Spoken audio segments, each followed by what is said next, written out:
I'm Debbie Russ with the BBC News. NATO is stepping up naval patrols in the Baltic after Russia was accused of deliberately cutting an undersea power cable.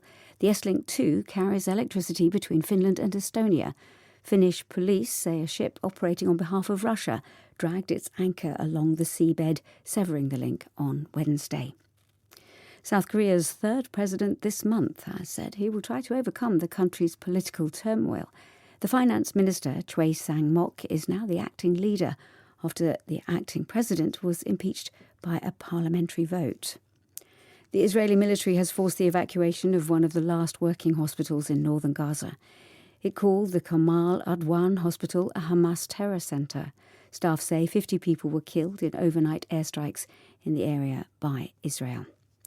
NASA scientists say the Parker Solar Probe is safe and operating normally, having made history by flying closer to the sun than any other spacecraft.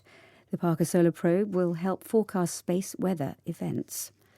Passengers who survived a plane crash in Kazakhstan, in which 38 people died, say there was a blast outside the aircraft before it came down. 2 passengers said they heard a loud bang when the plane tried to land at its original destination in Chechnya on Wednesday. The driver who rammed his car into a crowd in southern China last month, killing at least 35 people, has been sentenced to death.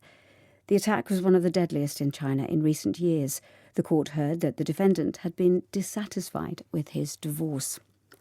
More than a dozen Vietnamese officials have been jailed for up to 12 years over a bribery scheme for people desperate to fly home during the COVID pandemic. The country had closed its borders and only permitted a small number of repatriation flights. That's the latest BBC News.